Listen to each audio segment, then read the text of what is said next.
मंगलम भगवान विष्णु मंगलम गरुड़ध्वज मंगलम पुंडरीकाक्षम मंगलाय तनोहरि। ओम विष्णवे नमः विष्णवे नमः विष्णवे नमः। बहू के बुलाई, पूजा के समय बीतल जा रहल बा। पायल, हाँ भैया। किरण के बुलावा, पूजा पे बैठे के बा। ठीक बा भैया।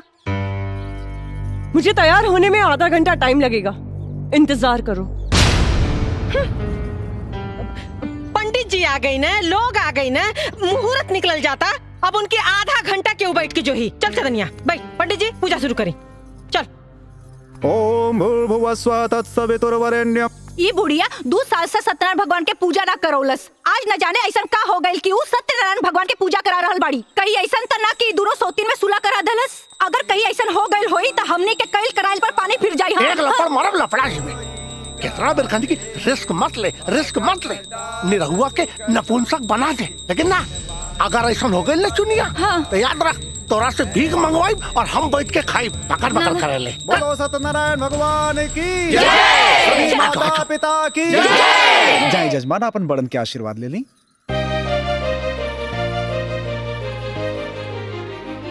खुश रहा बेटा, खूब खुश रहा।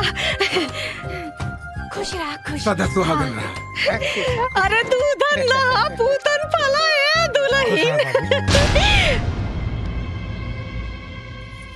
अरे किधर जा रही है? मेरा भी पैर छू। हम ना छुए। क्यों नहीं छुएगी? मैं तुमसे बड़ी हूँ। अच्छा, खाली बातें में बढ़कर बड़ी हूँ। बड़े बारू तो बड़नियन कामों तो करा। ए, भूल गई? इस देश में दूसरी बीवी की औकात क्या होती है? मेरी दी हुई भीख की खुशियों पर ऐश करने वाली घटिया औरत मुझसे जबान लड़ाती है। अरे देखा रे, एक तेरी हिम्मत बढ़ गई कि अभी हाथ छोड़ दिया। अरे आज तेरे नहीं की बहुरिया के मरलस, कल तेरे मतारी के मारी, परसों तेरे बाप के मारी, और तय खड़ा होकर खाली तमाशा देख। बारे भगवान, कैसन कैसन दिन देखे के परता। किरण, तुम्हारा दिमाग खराब हो गया बा। ये सब क्या करता रू? अच्छा, मैं क्या कर रही हूँ? हाँ, आज तक तो ये चालबाज पूरे परिवार वालों को पुड़िया खिला रही थी, आज आपको भी खिला दी, इसीलिए आप इसके साइड ले रहे हो। देखा, तू गलत के लिए बाड़ू, चुपचाप एकरा से माफी मांगा। माफी? वो भी इस बच्चलन से? बहुत हो गई।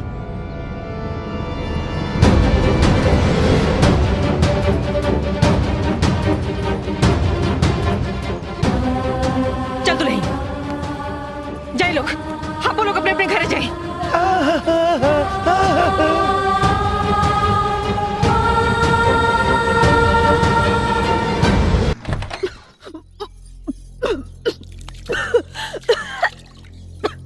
हाँ? अरे दुल्हन, कहाँ गई? तबीयत नहीं ठीक का? कहाँ गई? हाँ अम्मा जी, तनी उल्टी होता। उल्टी होता? उल्टी होता? अरे बिटिया, उल्टी होता?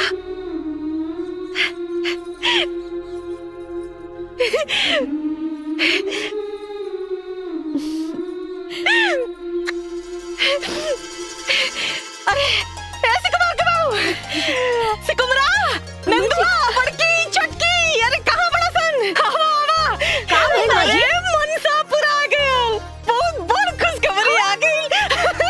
अरे रउआ दादा बने वाला बानी। दादी, हमारे बाजी बधैया, हमारे बाजी बधैया, हम बनब दादी, लुटाई रुपैया, बाजी बधैया, हमारे अंगनैया।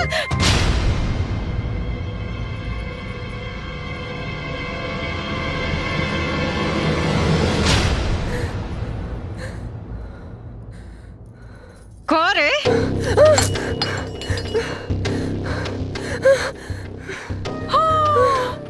ये तो पहले ही पसीना पसीना हो गई ले दादा। हमरा पतो के माई बने का खबर सुन के एकरा तक करे बेटा पर सांप लौटा लगल हो हैं? बड़ा कहत रहे कि खानदान के वंश के आगे न बढ़े दे। देख सुन ले न भगवान, अरे जकर राम रखवैया ओकर का बिगाड़ी कोनो कसैया। अब तै देख पूरा गांव बुलाइब, मिठाई बांटब, नाचब गाइब, खुशी मनाइब, तोरा के चराइब।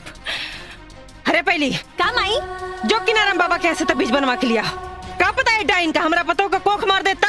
सही कहा तारी। कुल खातिन कहेंगे। चल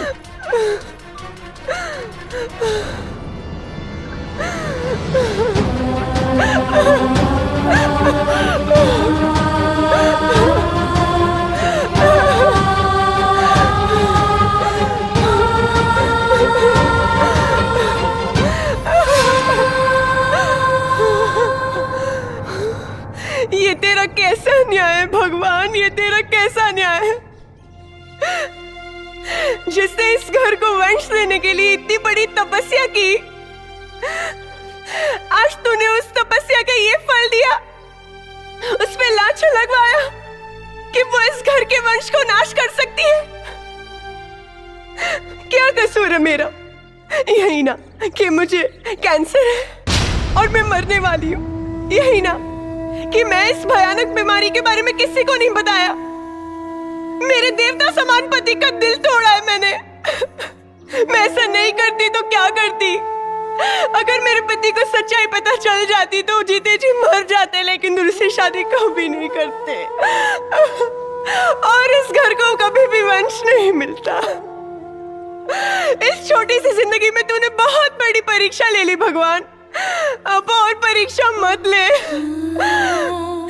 मैं एक इंसान हूँ, तेरी तरह भगवान नहीं हूँ।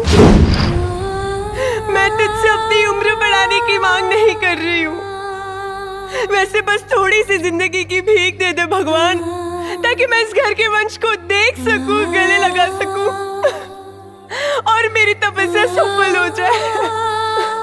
हे भगवान।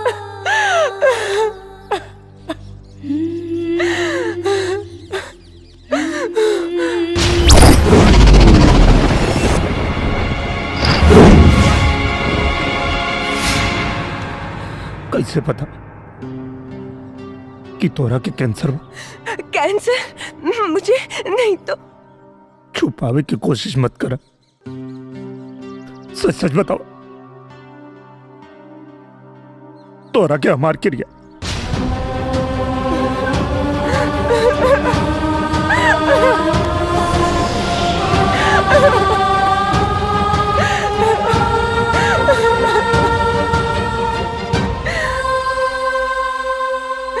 बताओ किरण, बताओ हमरा।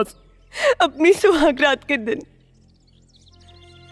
जब मैं सजते हुए अपने अरमानों को सजा रही थी, तब मेरी सहेली सोनिया का फोन आया। हाय सोनिया। बेटा मैं डॉक्टर मकवाना बोल रहा हूँ। ओह अंकल आप। बेटी मैं तुम्हारे पापा को फोन लगा रहा था पर नॉट रीचेबल आ रहा था। मैं तुम्हें बताना तो नहीं चाह रहा पर मैं मजबूर हूँ बेटा। अंकल आप पहेलियां क्यों बुझा रहे हैं? साफ साफ कहिए ना। बेटी तुम्हें यूटेराइन कैंसर है, वो भी आखिरी स्टेज पर। हम चाह के भी तुम्हें नहीं बचा सकते बेटी। अंकल क्या मेरी इतनी जिंदगी बची है कि मैं माँ बन सकूं? इस जन्म में तो तुम माँ नहीं बन सकती। हेलो किरण बेटी। अंकल मेरा एक काम मानोगे? हाँ बेटी बोलो। तो आप वचन दीजिए कि इस बीमारी के बारे में हम किसी को भी नहीं बोलेंगे, पापा को भी नहीं।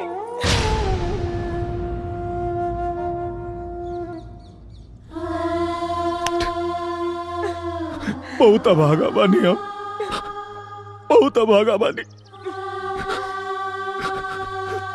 भगवान हमरा प्यार के भरम रखी भगवान। इनकर सारा दुख हमके दे दी भगवान, इनकर सारा दर्द हमके दे दी भगवान, इनकर मौत भी ऐसा मत कहिए, मत कहिए ऐसा। भगवान ने मुझे इस जन्म में सौभाग्य नहीं दिया पत्नी धर्म निभाने का, लेकिन मैं भगवान से विनती करती हूँ अगले जन्म में सौभाग्य जरूर दे दे, तन मन और लगन से आपकी सेवा कर सकूं।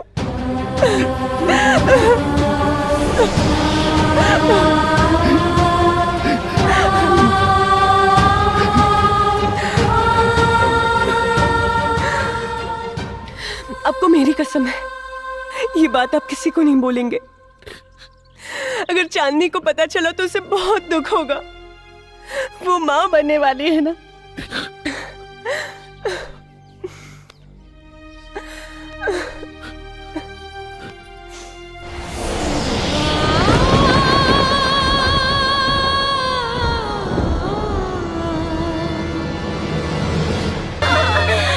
ए दुल्हन, जा अपने माई के गोड़ धैला, ओकरे बाद सबके आशीर्वाद लैला। आवा जा, आवा ना, जा माँ जी के पास।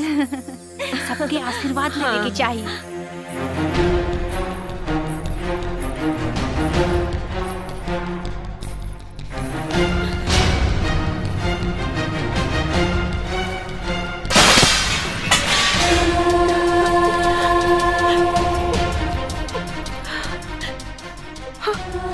अरे अरे अरे, ये का कतर दुल्हन, ये कुल घातिन का गोड़ धरता रू।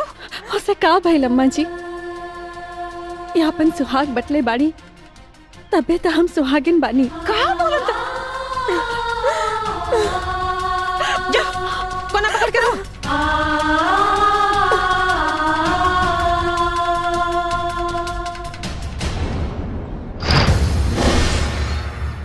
चल चल मुकर, चल। आज तोर सारा घमंड चूर चूर हो गई। अरे तोरा लाख सरपले के बाद भी भगवान हमार मुंह उजियार के देना। हार हलबाई खानदान का वारिस तोरा अरमान पर पानी फेरे खातिर। खाली अरमाने पे पानी फेरे ना माँ जी, एकरा छाती पे किल्ला गाड़े खातिर। ए माई, मुंह तो देख, बुझाता कि विपत पड़ल बा। विपत तो पड़बे न करी बिटिया। अरे एकर हार जवन हो गई और हमार जीत जवन हो गई। अरे माई बहन लोग, हमार मुंह का देखा तानी है। अरे वह जीवनी है जो दिन रात हमरा पतो के ताना मारत रहे। थूका लोग, थूका एकरे मुंह पे। भाई का करता तू? अरे वाह, आज माई के बात पर तो तोहरा मुंह से बोली निकल गई। अजय ई माई की इज्जत उतारत रहे, तहिया मुंह में दही जामल रहे।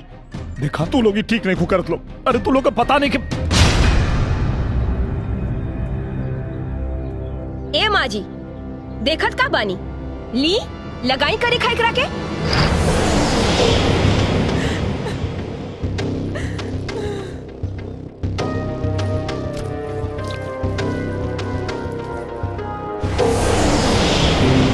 ले जाई लगाई, लगा दी।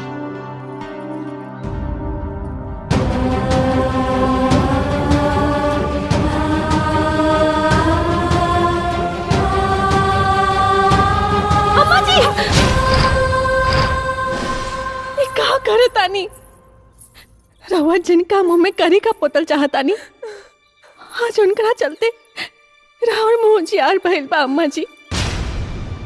एकरा चलते, ए कुल घातिन के चलते हमार मुंह जियार भइल बा। अरे पगलागल बड़ू का हो? ये गलत नहीं की अम्मा जी, ये तो बस गलत हो गया के नाटक कैली ताकि राहुल बेटा दूसर ब्याह कर सके, हमरा से प्यार कर सके और एक खानदान के वंश मिले। हम तो इनके बहकावा में आवा वाला नहीं की।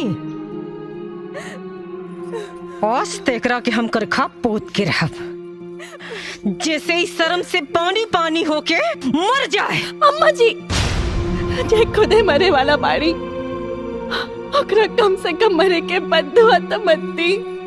अरे ये सब झूठ सच बोल के कौन नाटक फंतर हो? हम झूठ नहीं की बोलत अम्मा जी, दीदी के कैंसर बा।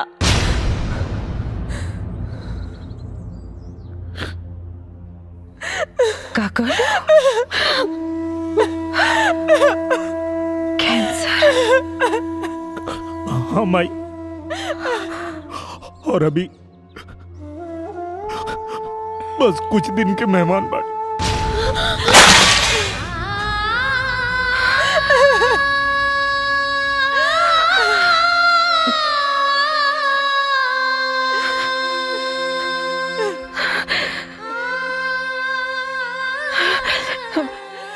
बेटा बेटा बेटा, अरे तू ये खड़ा खड़ा मुंह का तकता रहे। अरे अकेले जो डॉक्टर के यहाँ दिखा, हम अपन घर बेच दे, सारा संपत्ति बेच दे, अरे कुल जमीन जायदाद ठोक दे बेटा, बाकी के बचाला हमरा बिटिया के बचा ले बेटा, हमरा बिटिया के बचा।